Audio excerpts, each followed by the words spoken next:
Na Yesu Kristo asifiwe, jina lake litukuzwe tena.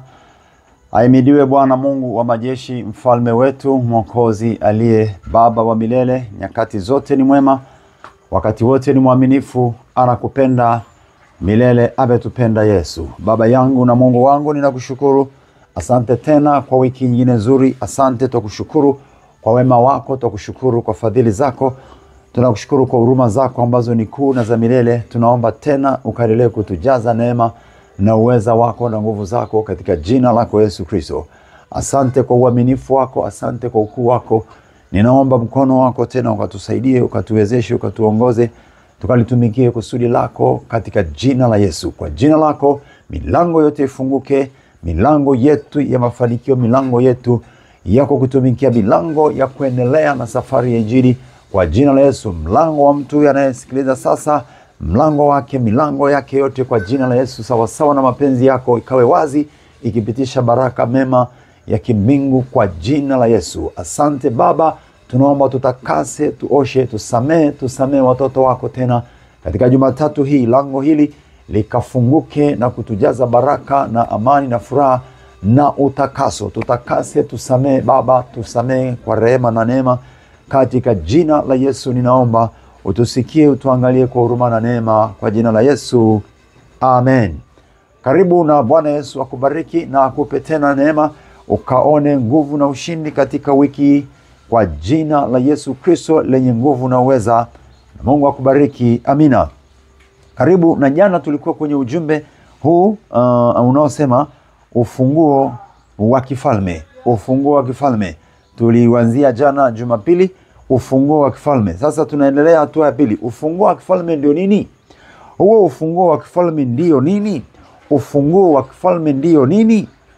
Na ni nani anayetoa hizi funguo? Na ni nani anayetoa hizi funguo? Moja kwa moja ukiangalia sura ile ya 16, Mathayo 16 na mstari ule, Mathayo 16 mstari ule wa 19. Mathayo 16:19, Yesu anasema, nami nakupa wewe funguo za ufalme wa mbinguni, na lolote utakalo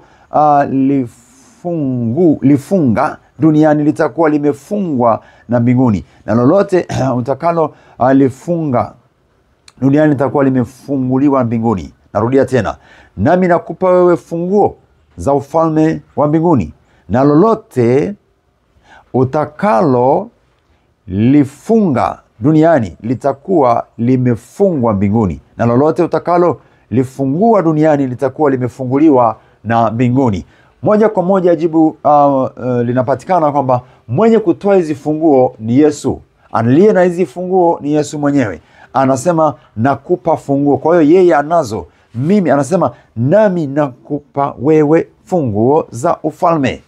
Ufunguo wa kifalme mwenye nao ni Yesu Kristo Bwana wetu. Yeye ndiye mwenye huo ufunguo, na yeye ndiye mwenye kutoa huo ufunguo. Sasa tunaingia kujiuliza, ufunguo huo ndio nini? Huo ufunguo anaotupatia Yesu ndio upi? Ni nini huo ufunguo, au ni upi? Ufunguo huo ni upi? Bwana ametupa ufunguo. Ufunguo huo ni huu. Twende tusome tena katika Matendo ya Mitume sura ile ya 3 mstari wa 6. Matendo ya Mitume sura ya 3 mstari wa 6. Lakini Petro akasema, mimi sina fedha wala dhahabu. Petro huyo ambaye pia mwanzo ndiye alipewa huo ufunguo. Anasema mimi sina fedha wala dhahabu, lakini nilicho nacho ndicho nikupacho. Nilicho nacho ndicho nikupacho. Kwa jina la Yesu Kristo wa Nazareti, simama uende. Kwa jina la Yesu Kristo wa Nazareti, simama uende. Hicho ndicho alichompa. Yaani maana yake alimfungua huyu aliyekuwa akiomba, mtu ambaye alikuwa amekaa kwenye hekalu muda mrefu akitarajia kupata kitu kwao. Mara nyingi alikuwa anaomba, amekaa kwenye mlango, amekaa kwenye eneo ambalo hapo alisimama akiwa anaomba apewe vitu. Ukisoma sura ya 3 mstari wa 1, anaelezwa huyo mtu mwenyewe hapo. Alikuwa katika mlango wa hekalu uitwao Mzuri. Alikuwa kwenye mlango wa hekalu akiwa anaomba kupewa vitu. Kwa hiyo ni mtu aliyekuwa ana shida na uhitaji. Na Petro anakwenda Petro anakwenda anamwambia Petro pamoja na Yohana. Petro anamwambia, ninachokupa ndicho hiki. Huyu mtu alikuwa na kifungo. Huyu mtu alikuwa na shida, yuko kwenye kifungo, amefungwa. Anamwambia, ninachokupa ni kwa jina la Yesu ninaamuru, funguliwa vifungo vilivyokufunga, miguu yako, ulemavu wako, shida yako, ugonjwa wako, taabu yako, kwa jina la Yesu. Kwa hiyo ufunguo wenyewe ni jina la Yesu Kristo. Ufunguo wenyewe ni jina la Yesu Kristo. Bila jina la Yesu Kristo hatuwezi kuharibu au kufunga ufalme wa giza. Ufalme wa giza una funguo zake, na ufalme wa Mungu wetu una funguo wake. Kwa hiyo ufalme wa Mungu wetu, ufunguo wake ni jina la Yesu.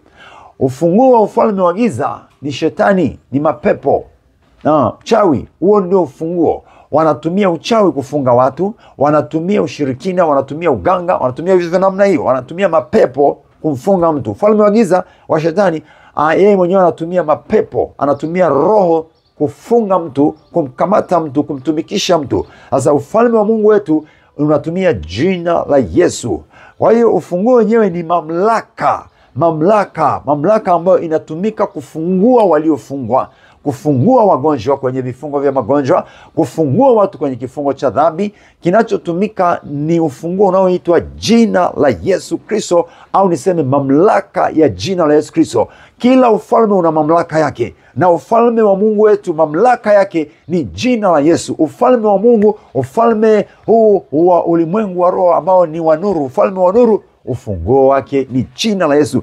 Jina la Yesu ni ufunguo wa kufungua. Jina la Yesu lina mamlaka ya kuangusha mamlaka ya kuzimu. Mamlaka ya shetani lazima ikutane na mamlaka ambayo inaweza kupambana nayo. Mamlaka inahitaji mamlaka iliyo juu ya nyingine ndio itakayoweza kuizidi. Kama zina nguvu sawa, maana yake hakuna kitu kinaweza katokea. Zinatakiwa moja iwe na nguvu zaidi. Kwa hiyo jina la Yesu ni jina lenye mamlaka kuliko mamlaka zozote mbinguni na duniani. Biblia inasema, Yesu anasema, nimepewa mamlaka mbinguni na duniani. Amepewa mamlaka mbinguni na duniani. Kwa hiyo jina la Yesu ni jina lenye mamlaka ya kimbingu, duniani na mbinguni. Aliingia mpaka kuzimu, akamnyang'anya adui hiyo mamlaka na namna yote ya nguvu zake. Kwa hiyo kwa wanaomwamini Yesu Kristo, wanazo funguo au wanaofungua wa kifalme wa kufunga na wa kufungulia, kumfungia shetani, kufungia mapepo na kuyaamuru manake yaondoke ndani ya watu. Huwezi kuamuru mapepo yaondoke kama una funguo. Manake mtu mwenye mapepo, au niseme mwenye majini, huyu mtu amefungwa na ufalme wa shetani. Kama amefungwa, anahitaji kufunguliwa, na katika kufunguliwa anafunguliwa na kitu kinachoitwa jina la Yesu. Jina la Yesu ndilo lenye kufungua. Kwa anasema, kwa jina la Yesu Kristo inuka uwe mzima, simama uende. Huyu mtu akasimama, akaenda, akamshika mkono, anasema mstari ule wa 7, akamshika mkono wa kuume, akamuinua, mara nyayo zake na vifundo, anasema vifundo vya miguu yake vikatiwa nguvu. Vifundo manake kwenye viungo alikuwa amekamatwa, amefungwa kwenye vifundo, au niseme kwenye viungo ya mwili wake vilikuwa vimetiwa giza au uzito au kufuli. Sasa vikafunguliwa. Angalia sura ya 4 pia, Matendo ya Mitume sura ile ya 4 na mstari ule wa 10. Jueni ninyi nyote na watu wote wa Israeli ya kuwa kwa jina la Yesu Kristo wa Nazareti, ambaye ninyi mlimsulubisha na Mungu akamfufua katika wafu, kwa jina hilo, angalia sasa, kwa jina hilo mtu huyu anasimama ali mzima mbele yenu. Mtu huyu anasimama ali mzima mbele yenu. Kilichofanya awe mzima, afunguliwe, ni jina la Yesu. Alilitumia jina la Yesu, na mtu aliyekuwa amefungwa akawa huru, akafunguliwa, akatoka kwenye kifungo kilichokuwa kimemfunga. Jina la Yesu litukuzwe. Angalia tena katika Luka sura ile ya 4 mstari wa 18. Luka 4:18. Roho wa Bwana anasema, Roho wa Bwana yu juu yangu, kwa maana amenitia mafuta kuwahubiri maskini habari njema. Amenituma kuwatangazia wafungwa kufunguliwa kwao, na vipofu kupata kuona tena, na vipofu kupata kuona tena, kuwaacha huru waliosetwa, kuwaacha huru waliosetwa. Alafu kutangaza mwaka wa Bwana uliokubalika, kuwafungua waliofungwa, vipofu wapate kuona, vilema na wenye uziwi wapate kusikia, wapate kuondoka katika vifungo vyao, kuwaacha huru waliosetwa. Shetani ndiye mwenye kuseta, shetani ndiye mwenye kufunga. Kwa hiyo kwa sababu wamefunga, tunahitaji kutumia ufunguo wa kifalme wa mbinguni. Na Yesu anasema, nami nakupa funguo za ufalme wa mbinguni. Nami nakupa wewe ufunguo wa ufalme wa kimbingu, ili kufungua waliofungwa, ili kufungua vilivyofungwa, milango iliyofungwa, milango ya kiroho, milango ya uchumi, milango ya fedha, milango ya mafanikio inafunguliwa. Nami nakupa wewe funguo za ufalme wa mbinguni. Lolote utakalolifungua litafunguliwa. Mathayo 16:19. Yesu ndiye mwenye kutoa hizo funguo, manake anazo, na anasema anawapatia watu wake ili wengine waliofungwa wafunguliwe. Kwa hiyo funguo zenyewe ni mamlaka ya kimbingu. Mamlaka ya kimbingu ina jina la Yesu. Mamlaka hiyo Biblia inasema Mungu akamkirimia jina lile lipitalo kila jina, jina lile lipitalo kila jina, lililoheshimiwa, linaloheshimiwa, linalopewa lenye uweza na mamlaka mbinguni na duniani. Kwa hiyo kwa jina la Yesu vifungo vya wengi vinaweza kufunguliwa. Anasema Roho wa Bwana yu juu yangu. Kwa hiyo yeye mwenyewe tayari ndio anaigawa hizo funguo, na kwa jina lake ndipo wafungwa wanafunguliwa. Watu waliosetwa wanaondoka kwenye kusetwa. Mambo yaliyofungwa yanaweza kuwekwa huru kupitia jina la Yesu pekee. Jina la Yesu pekee ndilo linaweza kufungua popote, na chochote kilichofungwa kwa jina la Yesu kitafunguliwa. Ufunuo sura ya 5 na mstari wa 2 mpaka ule wa 5. Ufunuo sura ile ya 5, Ufunuo sura ya 5 mstari ule wa 2 mpaka wa 5. Neno lake linasema, nikaona malaika mwenye nguvu akihubiri kwa sauti kuu, nani astahiliye kukifungua kitabu na kuzivunja muhuri zake? Wala hapakuwa na mtu mbinguni wala juu ya nchi wala chini ya nchi aliyeweza kukifungua hicho kitabu wala kukitazama. Mstari anasema, nami nikalia sana, kwa kuwa hapa kuonekana mtu astahiliye kukifungua hicho kitabu wala kukitazama. Mstari wa 5, na mmojawapo wa wale wazee akaniambia, usilie, tazama simba aliye wa kabila la Yuda, shina la Daudi, yeye ameshinda apate kukifungua kile kitabu na zile muhuri zake 7, na zile muhuri zake 7. Yuko aliye wa simba wa kabila la Yuda, ambaye huyu ni Yesu Kristo. Yeye ndiye mwenye uwezo wa kufungua kilichofungwa. Anasema akafungua kile kitabu na muhuri zake.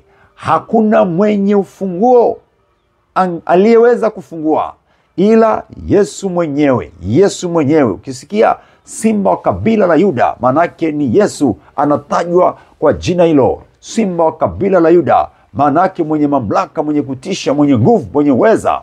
Haleluya, haleluya. Kwa hiyo kwa jina la Yesu milango inafunguka, biashara itafunguka, akili za mtoto zilizolala au kilichofungwa kwenye akili ya mtoto katika masomo, kwa jina la Yesu atafunguliwa. Kwenye maisha yetu, kwenye ndoa, kilichofungwa, endelea kulitia jina la Yesu. Hata kama tatizo bado linaendelea, tumia jina la Yesu. Milango itafunguka, hiyo familia itafunguliwa, maisha yatafunguliwa.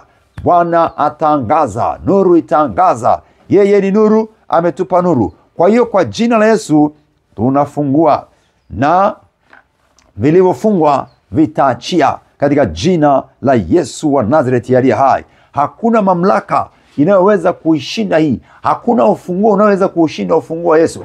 Popote walipofunga na ambapo hapawezekani, Ufunuo sura ya 5 inatuhakikishia kwamba kwa jina la Yesu popote paliposhindikana, kwamba hakuna mtu anaweza, hakuna yeyote anayeweza kufungua. Sasa ukitumia funguo itoe jina la Yesu, au niseme kutumia mamlaka ya jina la Yesu, hapo patafunguka lazima.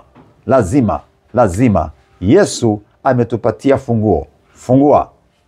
Umekwisha kujua nani mwenye funguo? Na funguo hizo za kifalme ni zipi au ni nini? Ufunguo wenyewe ni jina la Yesu, mamlaka ya jina la Yesu, uweza wa jina la Yesu, ule uweza wa kufufuka. Alipofufuka alitujia na funguo zinazofungua, zinazotenda kazi kwenye ufalme huu wa dunia, ili kufungia mambo mabaya. Tunayafungia, tunafungulia mema. Tunafunga milango ya adui, tunafungulia milango ya kimbingu imimine baraka, watu wawe huru kumwabudu Mungu, kumjua Mungu aliye hai. Bwana akubarikie sasa, na endelea kutumia jina la Yesu kwamba ni ufunguo wa kufungua akili, moyo, mwili, malango, eneo, vitu tunavifungua kwa jina la Yesu. Waliokamatwa na nguvu za giza tunaamuru wafunguliwe. Nini kinawafungua? Ni jina la Yesu. Kwa hiyo watu walio na nguvu za giza au na nguvu za magonjwa au na nguvu za dhambi, ni jina la Yesu linatumika kuamuru waachiliwe. Sasa bila jina la Yesu hawezi kuachiliwa, maana yake kufunguliwa. Kwa hiyo jina hili ni jina lenye uweza. Litumie jina la Yesu sawasawa na ufunguo wa kufungua. Jina la Yesu, damu ya Yesu, yote ni ufunguo. Jina la Yesu, damu ya Yesu. Damu ya Yesu ni ufunguo mwingine wa kipekee pia. Liko jina la Yesu na iko damu ya Yesu. Ukienda kwenye Waebrania nasema tunaweza kupaingia patakatifu ni kwa damu ya Yesu.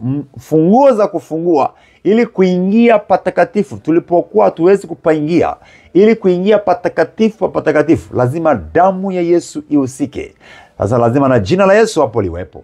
Hakuna damu ya Yesu bila jina la Yesu, na hakuna jina la Yesu bila damu ya Yesu. Vinategemeana, ni kitu kimoja. Bwana ayabariki malango yako yafunguliwe ya wazi. Ofisi yako, mahali pako pawe wazi. Tumia jina la Yesu kufunga wote wenye hila na uharibifu hapo ofisini, kazini, kwenye maisha yako. Funga milango wanayotumia, funga uwezo walio nao, ufunge, sema na ufunga huo uwezo wanaotumia, maarifa wanayotumia, mbinu wanazotumia, mlango wanaotumia, ufunge wasiwezi kupita wala kufanya tena kwa jina la Yesu. Amen. Amen. Baba, ikawe ni Jumatatu tena njema. Tunaifungua kwa jina la Yesu Jumatatu, Jumanne, Jumatano, Alhamisi, Jumaa, Jumamosi, Jumapili. Siku zote Bwana, siku zote za wiki tunazifungulia kwa jina la Yesu. Ziwe na baraka, ziwe na mafanikio kwetu, ziwe za furaha na amani kwenye ndoa zetu, kwa watoto, kwa jirani zetu, kwa jamaa zetu, kwa wazazi, kwa ndugu, kwa jamaa. Ninaomba Bwana jina hili likaweze sasa kufanya, na jina la Yesu, kwa jina hilo tunafungua waliofungwa na nguvu za magonjwa, na nguvu za uchawi, na nguvu za uganga. Tunawafungua kwa jina la Yesu. Jina la Yesu linafungua waliofungwa na nguvu za ushirikina. Jina la Yesu linafungua malango yetu, biashara zetu tunazofanya Bwana, huduma, utumishi tunaokutumikia. Jina lako linatupa kufungua, nami nasema pafunguke kwa jina la Yesu. Popote lolote lililofungwa tunaamuru sasa kufunguka katika jina la Yesu. Popote walipofunga kwa njia yoyote, kwa namna yoyote, kwa jina la Yesu naamuru kufunguliwa. Maisha yako, ofisini kwako, kwenye biashara yako, kwenye nyumba yako, ninafungua. Waliofungiwa milango ya kujenga nyumba, nafungua kwa jina la Yesu. Jina la Yesu linafungua, upate kujenga, upate kufanikiwa katika jina la Yesu.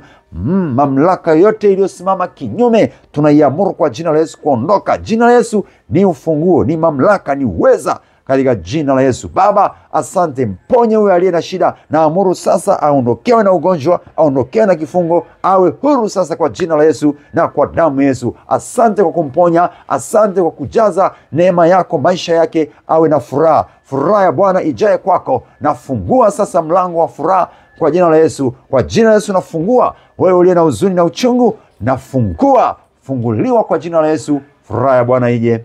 amani ya Bwana ije, utulivu wa Bwana uje kwa jina la Yesu wa Nazareti aliye hai. Na Bwana akubariki sasa, akuangazie na nuru za uso wake sasa na siku zote na siku zote. Amina. Karibu sana, endelea kuwa pamoja nami kwenye YouTube channel hii ambayo unaipata kwa jina la Eli Mlinzi Mbise. Eli Mlinzi Mbise. Karibu, na kuomba pia jambo muhimu, kumbuka kusubscribe, kumbuka kushare, kulike na kucomment hapo kwa utukufu wa Bwana Yesu. Fanya hivyo, ni vizuri, ili pia uendelee kupata ujumbe au taarifa au huduma yote itakayokuwa ikiendelea. Karibu sana. Karibu, endelea kutuombea. Tarehe imekaribia kusafiri. Karibu, endelea kutuombea kwa safari ya Injili ambayo tutakwenda kule Bali kuhubiri kila mahali. Namba ya simu ni 0787 62 75 91. Hiyo ni namba unaweza kuitumia kwa sadaka, mawasiliano na sisi. Basi tumia namba hiyo ya Airtel 0787 62 75 91. Ya Vodacom ni 0762 282 439. Hiyo ni ya Vodacom. Jina ni Eli Mlinzi Jeremia Mbise. Bwana akuangazie nuru. Karibu, shiriki kazi ya Bwana Yesu. Inakuhusu wewe, inakutaka wewe. Barikiwa katika jina la Yesu. Amen.